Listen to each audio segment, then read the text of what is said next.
Hello everybody and welcome to part 3 of this reaction video to the Warning documentary by TIDAL Rising.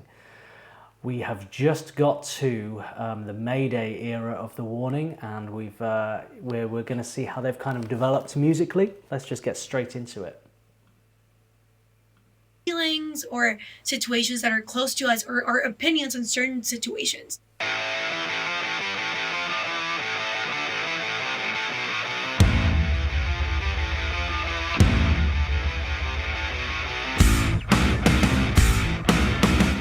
Was one of the songs that we started writing together, and we had music first before lyrics and melody. It's usually the other way around.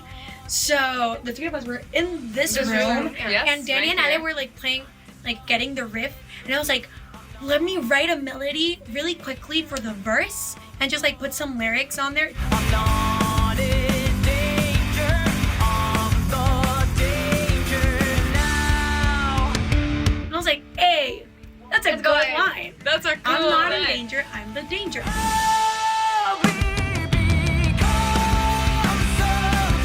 I do feel that it encases what this new album represents for us, the changes that we went through as musicians, as people, and in writing, because we saw things differently.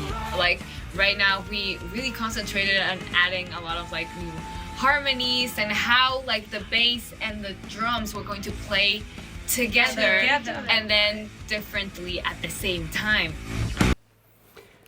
It's interesting what they were saying about the writing process originally being lyrics and melody first, so I imagine they kind of worked stuff out a cappella and then brought it to the instruments and like, okay, what chords would go behind this? It's very common, particularly in kind of pop writing, to write like that. But usually with bands, it's more typical to kind of get an instrumental down and then write vocals and melody to that. So they've kind of been on an interesting journey there. But it makes sense that as younger musicians, they would start out a cappella and just kind of singing, kicking around ideas basically, before bringing it to the instruments. I think that's quite a logical transition there. And that bit about I'm not in danger, I am the danger. It reminds me of the Breaking Bad line, what was it, with Walter White. I am the danger, I am the one who knocks. That bit, that's the kind of, I wonder if they got influence from that, or if this was written before that part of Breaking Bad. I'm not sure of the timeline here, but yeah, I definitely thought of Walter White with that. I am the danger.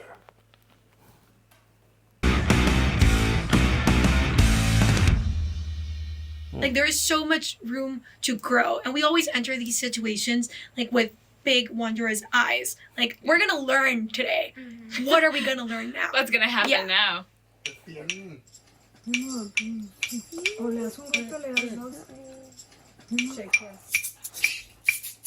got this is you. Okay, everybody. Oye, ¿cómo va? Mi ritmo bueno para gozar. Mulata, oye, ¿cómo va? Mi ritmo bueno para gozar. Mulata, pam pam pam pam pam pam pam pam pam pam pam pam pam pam pam.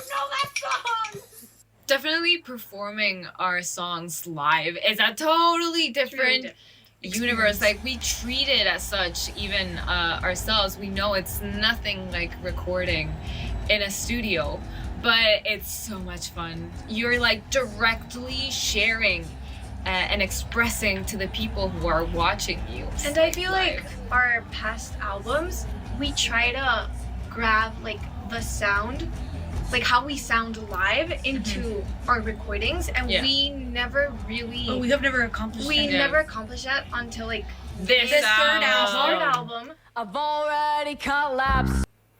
That's really interesting, because it took a while for me to kind of like learn with the difference between live music and production, that, you know, sometimes I would like, if I was performing on stage, I'd kind of write a piece and then like a guitar line, and we'd go into the studio and I'd play it and I'd be like, this is totally redundant in the studio on the recording, and actually we need a little trumpet here to do a part that's similar but not what you're playing.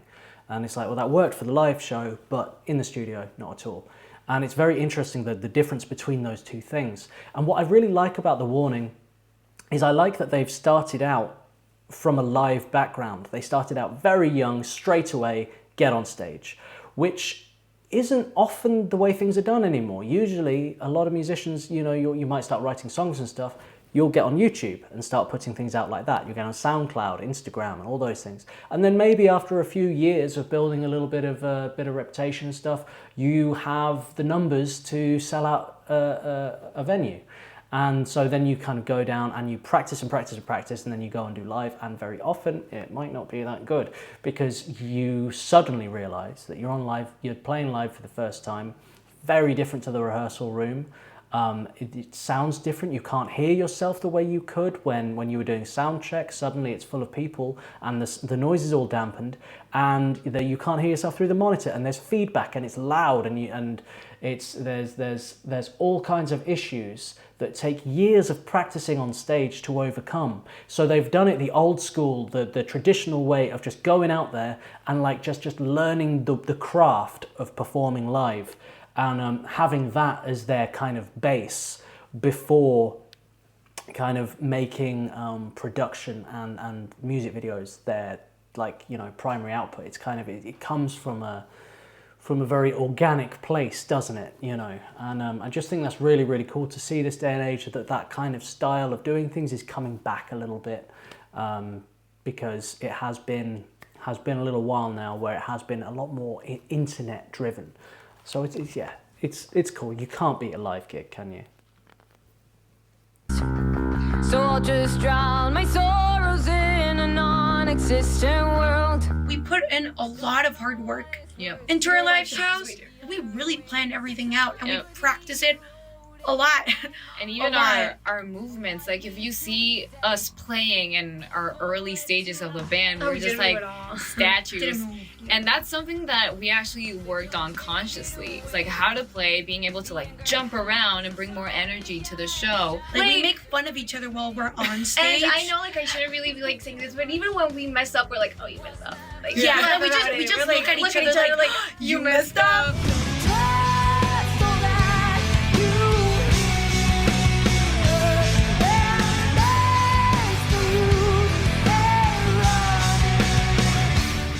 Play a show. I think that's really, really nice that they kind of have that jokey, light-hearted way of dealing with mistakes, and it's very, very important, I think, to support your band members. There's nothing worse than being on stage with somebody and you don't have that support, and if you mess up, they're going to give you the side eye and the look, and you're on stage and you're in the moment, you're trying to have fun, you get that look because you hit a wrong note or something. They look at you like, we're talking backstage later, and you know it's not going to be fun. That's not good for anybody. And I used to be a session guitarist, and I have been on many a stage with many a prick, and it can be rough, and it can be like, you know, because you will make mistakes at any level. Anybody, you will like get certain things wrong, but if it's not handled with humor and you know, just part of live performance, it's not going to go very well, you know what I mean? And so it's really, really cool that they support each other in that way. I mean, I think some people thrive under that kind of environment, particularly in like the jazz world and stuff like that. Like people love that whiplash style of like, you must be perfect or I will scream at you until you're perfect, and they need that pressure in order to make a diamond. I don't adhere to that at all. Like was it James Brown? I'm not sure if this is true or not, but it's something I've heard many times as a kind of music folklore, that James Brown, if he ever pointed at you on stage, it meant you were fired. It meant you hit a wrong note and he heard it and you're fired. You're there, you're playing the saxophone, you're like, bop, bop, bop, bop, bop, and he's like, ow, you're out. You know, so that would be absolutely terrifying to have James Brown whizzing around, kicking in the air and screaming and pointing at you. That would be terrifying. Anyway. When we play a show in our country and in our home city, it's just absolutely amazing. Actually, our last show that we played was in Mexico City, and we hadn't been to Mexico City in a long time. Yeah. So coming back and seeing that we had more fans, like there were a lot of people watching us, it was just insane. It was one of the so best cool. shows People we've like ever had. screaming our songs. We actually have like a video where you hear everyone singing on top of like it's Yeah, like you can't hear us.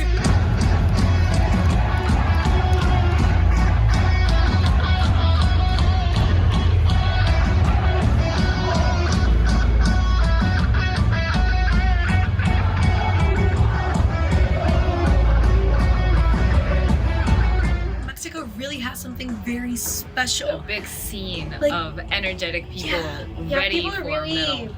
passionate about Yeah. music in general here in Mexico, and the crowds are always really energetic. Like this energy that they transmit, you just can't help but give it back.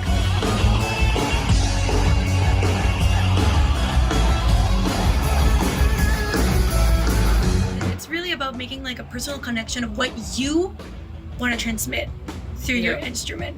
Cause I look at our past videos, like our covers, No. and I'm like, no, what are you doing?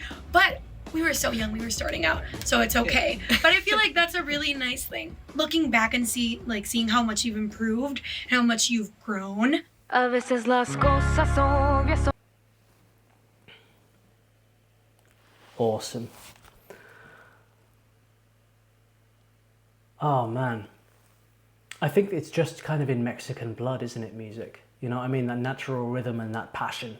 I've only been to Mexico once, and it was just a kind of fly-in visit, and I ended up in Tulum. Too many tourists about, not my scene at all. I am not somebody who is going anywhere for the gram, you know what I mean? But the food was amazing, the people were amazing, the cenotes, the natural, the nature, the Mayan ruins, absolutely stunning. But I would like to go to Mexico City, and I'd like to kind of, you know, get into the real Mexico, get into the real Mexican music scene, you know. If I were to kind of go to Mexico and learn more about Mexican music and learn more about the Warning, like what would you like to see? Like what would you kind of like to know more about Mexican music and Mexican musicians and the kind of the world around the Warning as well as the band? Let me know in the comments what you think about that, and what I can kind of pursue in that way when it comes to the next time I go to Mexico, because basically any country I go to now, I'm going to be making documentary footage, I'm going to be making content for this channel, I'm putting it out on here for you guys to enjoy. So I would really appreciate feedback and ideas, and just to know what you guys want, and so I know what to kind of like get for you. So tune in for part 3 coming very, very, very soon. Let's kind of get into the final part of this documentary. I've absolutely loved it so far, and yeah, can't wait for you to join me for the next part. Peace and love.